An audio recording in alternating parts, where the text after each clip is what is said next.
welcome to the channel. If you clicked on this video, there's a good chance you are one of two people. First one being someone in a rust belt somewhere in the world with a car sitting outside, disintegrating from rust quicker than it is depreciating. Second, someone that's into old, boxy SUVs, and by the end of this video, I think we probably should have something for both of those people. In today's video, I'm going to show you how to effectively apply fluid film to the undercarriage specifically of your vehicle, how you can do it at home in a cost-effective way that is going to save you thousands in the long run, preventing and protecting you from rust. Before we move into anything, I like to give the vehicle just a really quick wash. This just removes anything that's creating rust in the different seams, gaskets, and nooks and crannies of the truck. Wheel clean, quick rinse, foam, hit it with a mitt, rinse it again, dry it, and that's it. Something super quick, just gives us a clean slate to work with, and then when we're done in the undercarriage, you're left with one complete unit, which I think feels just a little bit better, a little bit more ready for winter. There is an unbelievable amount of brands out there that have products that market themselves in the same space as fluid film, and there's a number of reasons that I choose fluid film over all these other brands. But the first one, such a major one that I like to bring up, is that fluid film is a family-owned and operated business since its inception in the 1940s. That's coming up on almost 100 years of fluid film, which is crazy, but to have a company family owned at that's existed through so many different market shifts, a whole different world at this point, almost 80 years later, I think it speaks volumes about the family that's behind the product and the actual product itself. For those who are not familiar, fluid film is a rust and corrosion prevention product. It's non-toxic, solvent-free, and non-hazardous, meaning when we spray a ton of it onto the undercarriage of our vehicle and you might get a drip here and there on the roadways, it harming nature is not something we have to worry about. It's a wool wax based formula, meaning it's going to resist water wash off and provide you with long, durable protection against all the elements. It comes in both a black and a clear formula, which I think is perfect, especially for this Discovery 2 that's body on frame. We're going to apply the black to the frame, axles, and any powder coated black suspension components. This is perfect because a lot of these areas are starting to see slight surface rust and other corrosion, so when you apply the black, it really does enhance the finish and give it a nice solid look. This isn't a product that is going to replace, say, sandblasting and painting a frame. You can do that and then apply this, but this product here is an undercoating product that is going to prevent further rusting.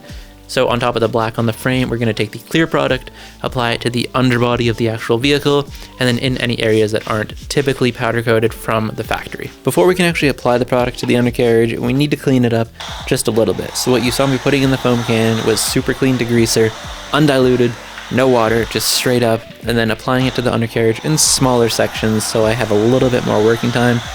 I'll spray it, hit it with the wheel well brush from Detail Factory. It just has a little stiffer bristle on it for a little bit more agitation, allowing you to remove some of the more stubborn debris that's stuck to the undercarriage.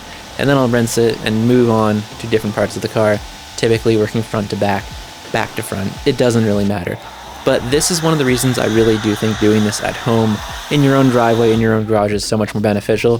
When you bring it to a shop or a facility that does these undercoatings, you really have no say or no understanding of how well they're prepping the vehicle before application. In most cases, unfortunately, I think they are just applying it to the condition that you bring the vehicle in, getting it in and out as quick as possible, which in some cases is fine. It's not that big a deal. Undercarriages typically aren't that dirty, just being where they are placed against the wheels.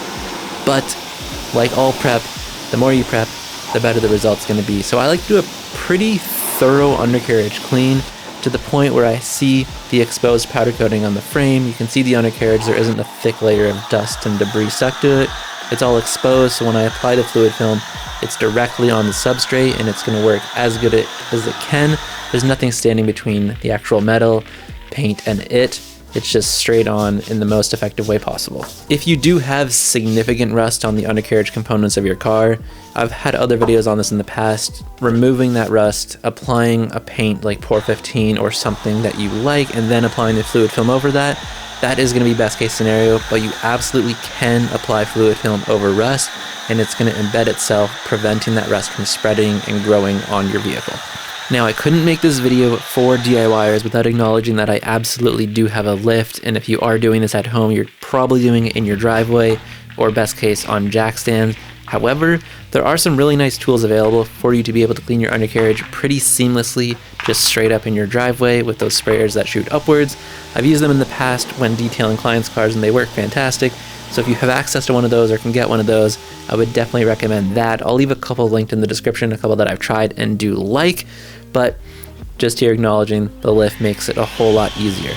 Once the undercarriage is clean, what I like to do just to expedite things a little bit is grab the leaf blower or car dryer of your choice and just blow out some of the water from areas and allow it to get a little bit drier, a little bit quicker, so we can move on to our fluid film application. Fluid film comes in a number of different formats, but for the sake of this video, we are going to be using the aerosol can, which in my opinion is the most easily accessible.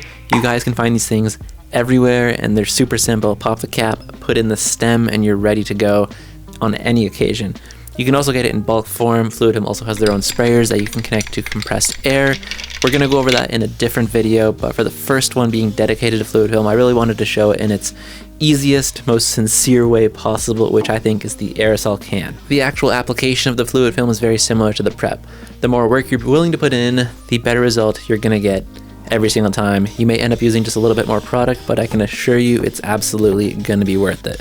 So first things first, front axle of the car, we have the black product in hand and it's going all over the axle, bell housing, suspension components, and up to the actual frame rails.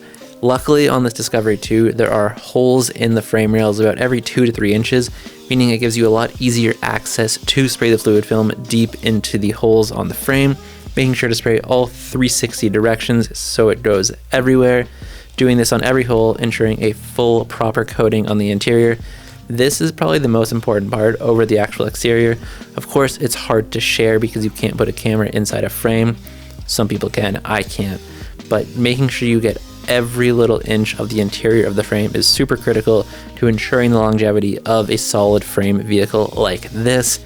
Once the interior of the frame is done, I go on and hit it with a very, very thick coat on the outside, making sure it's fully covered in its entirety. As I work down the frame of the vehicle with the black coating, I'm making sure to avoid the exhaust. If you get this on the exhaust, all it's going to do is burn off. It's not a problem, you just don't want an extra thick layer because more product means more burning and it can smell just a little bit. Chances are you're going to at least get some overspray on the exhaust. It should burn off after the first drive and then you'll be scent free moving forward. When I'm done with a section of the frame, I'll switch the black product out for the clear product and start hitting the actual undercarriage, underbody of the vehicle. The body itself, not the frame, and this is going to go everywhere, as deep into the body as you can get it. Transmission tunnel, on top or under the gas tank, depending which way you want to look at it, above the actual frame rails, and then I also put it on all the hardware. Typically hardware is silver finish from the factory, so adding a black product on top of that, ideally it doesn't look the best to me, so I keep it as OEM as possible and spray the clear product over all the hardware, so that yes, it is an undercoated vehicle, but it still looks factory fresh or as OEM as possible. Much like other protective coatings on your vehicle, whether it's a ceramic coating, paint protection film, or now an undercoating, the amount of time after you install it to the point it starts to get used for its intended purpose is important. For this undercoating, it's best to install it a few weeks, even a couple months prior to actual winter. This allows time for some debris, sand, dirt to actually get stuck to it.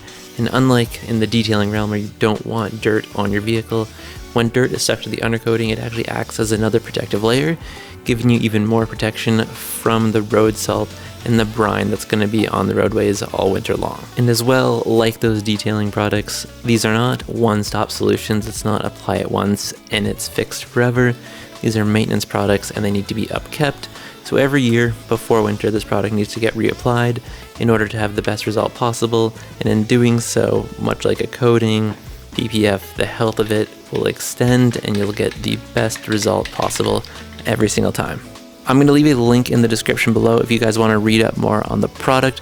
I'm also going to leave links to it at a few different distributors online, and then, like I said earlier, you can find this product locally pretty much anywhere. After 80 years in business, they have quite the distributor network, and that is for a good reason. It is a fantastic product.